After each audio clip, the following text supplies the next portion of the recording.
La grotte du geek. Bonjour à tous, on se retrouve aujourd'hui pour l'éolienne. Cette fois-ci, on va faire l'architecture électronique de la carte que j'ai symbolisée ici en orange. Ça va se faire sur une présentation parce que je voulais faire ça en réel avec un tableau, mais franchement, c'est beaucoup plus clean là-dessus, même si ça prend un petit peu de temps à préparer. Alors du coup, l'objectif, c'est de vous expliquer non pas les détails de l'électronique qu'il va y avoir derrière, mais comment je fais et ce qu'il va y avoir sur la carte d'un point de vue architectural. Donc pourquoi est-ce qu'on met telle ou telle fonction au niveau de la carte. Alors déjà, ce qu'il faut savoir, c'est que la carte elle va servir à relier l'éolienne d'un côté, donc un générateur, à une batterie. La batterie, bon juste un petit mot en passant, je pense utiliser du lithium fer phosphate.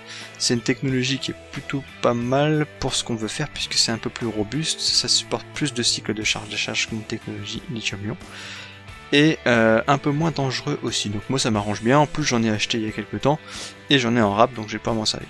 L'objectif c'est de charger cette batterie, puis de la retirer et de charger notre téléphone avec. Celles que j'ai, elles sont à peu près capables de charger n'importe quel téléphone du commerce, donc ça devrait suffire au niveau taille de capacité de batterie. Donc voilà. Donc là ce qu'il faut savoir maintenant, c'est que cette batterie, on veut la charger avec un générateur triphasé. Et là, le triphasé, on peut pas directement l'appliquer sur une batterie, puisque la batterie, elle veut du courant continu. Et là, il va falloir du coup adapter cette entrée vers la sortie. Donc le premier élément de notre carte, évidemment, c'est un redresseur. C'est l'élément qui va transformer le triphasé en courant continu approximatif. Il va pas être pile poil nickel, mais ça va le redresser. Voilà. Le truc, c'est qu'une batterie, ça se charge pas comme ça en direct. Il faut des courbes de charge standard. Donc là, cet exemple-là, ça s'appelle un chargeur CCCV, donc Constant Current, Constant Voltage. Ici, on a un courant fixe, et puis quand la batterie est quasiment chargée, là vous voyez à peu près à 95%, on peut plus faire un courant fixe parce que la batterie, sa tension, elle dépasserait la tension maximale admissible et on pourrait la faire péter. Donc on maintient la tension à un niveau max, et on attend un peu que le courant s'annule, à peu près. Et c'est ça qui va faire qu'on va considérer que la batterie est chargée. Maintenant, ce truc-là, le chargeur qu'il va falloir utiliser, on vient l'intercaler entre le redresseur et la batterie. Et c'est là qu'on va pouvoir faire quelque chose de propre. Ça, c'est la théorie parfaite. En pratique, j'ai cherché pendant plusieurs jours un chargeur capable de prendre toute la plage de tension du redresseur. Qui va sortir en sortie du redresseur, donc ça correspond à l'éolienne. Quand elle tourne tout doucement, on est plutôt entre 0 et 5 volts, on va dire.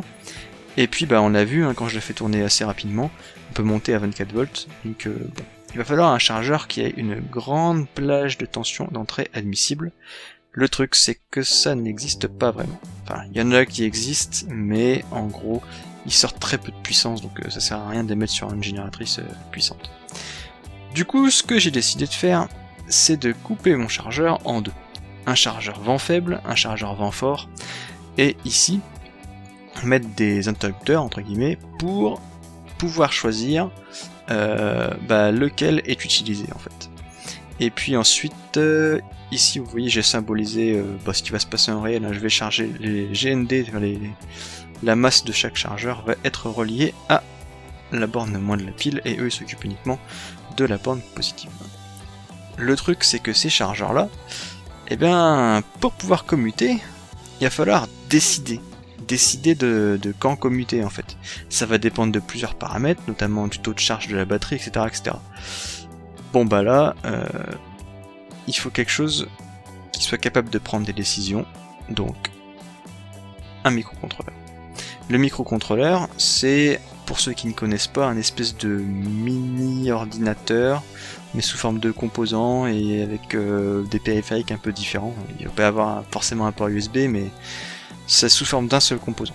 On va être capable de pouvoir le coder avec un peu de code simple, et il va pouvoir faire des actions, typiquement, ici, venir piloter les interrupteurs, je dis avec des guillemets interrupteurs, parce que ça ne sera pas, qui vont venir sélectionner le chargeur utilisé pour charger la batterie. Le truc c'est que quand on utilise un microcontrôleur, s'il n'y a pas de vent là par exemple, il va falloir qu'il fonctionne lui parce qu'il lui faut de l'énergie pour fonctionner. l'énergie on la prend où? Je vais quand même pas la prendre dans la batterie. Donc je pense, là j'ai pas encore choisi la batterie, mais je pense que je vais ajouter des périphériques, typiquement une batterie, et puis bah, tant qu'on y est, on a un microcontrôleur, on est capable de faire des choses un peu plus haut niveau que directement charger une batterie. Je pourrais peut-être intégrer quelques capteurs, typiquement un capteur de température, ce serait intéressant, pour savoir si le générateur n'est pas en train de surchauffer, etc., etc. Alors il y a un point que j'ai pas précisé, c'est que le redresseur, du coup à l'intérieur, je peux intégrer un système qui met en court-circuit les 3 phases entre elles, et qui va servir à freiner l'éolienne en cas de vent trop fort. Voilà. Mais bon, ça sera dans le détail de ce truc. Alors du coup, bah voilà, j'ai fait à peu près le tour de l'architecture. Vous voyez, c'est assez rapide à faire. Enfin, assez rapide. Ça prend quand même quelques jours parce qu'il a fallu faire des recherches, etc. Maintenant, s'il y en a d'entre vous qui sont intéressés par le détail d'un bloc, là j'ai pas donné de référence, j'ai rien dit quoi, mais je vais les expliquer un petit peu l'essentiel de ce que je voulais faire. Mais si vous voulez par exemple savoir le redresseur à l'intérieur, qu'est-ce que je compte faire et pourquoi, bah dites-le. De base, je ne fais pas de vidéo détaillée là-dessus parce que c'est un peu trop complexe je trouve par rapport à ce que j'essaie de faire d'habitude. Mais si vous voulez le détail, bah y a pas de problème. Mettez un commentaire et je ferai une vidéo associée à la partie que vous voulez. Donc ça peut être n'importe quelle partie, sachant juste que les chargeurs, bon je peux pas trop les séparer l'un de l'autre, c'est un peu compliqué. En vrai j'ai simplifié pas mal le schéma des interrupteurs, c'est pas tout à fait ça qui va se passer. Mais bon, c'est dans le principe, je pense que vous avez saisi après le truc. Voilà, du coup j'espère que cette petite vidéo vous a plu, c'était pour vous faire patienter un peu le temps que je finisse la carte. Sachant que là j'ai juste fait cet étage là en fait, et j'ai choisi les composants principaux qui seront dans les 2 chargeurs et dans le contrôleur. Voilà, et bien en tout cas merci d'avoir vu cette vidéo, n'hésitez pas à en parler autour de vous, aux gens qui sont intéressés toujours, à mettre un petit pouce en l'air, ça fait toujours plaisir, un commentaire pourquoi pas, c'est très bien, et j'y réponds j'y réponds tout le temps en fait, j'essaie de rester présent. Quant à moi il me reste plus qu'à vous souhaiter une excellente fin de journée, et à très bientôt.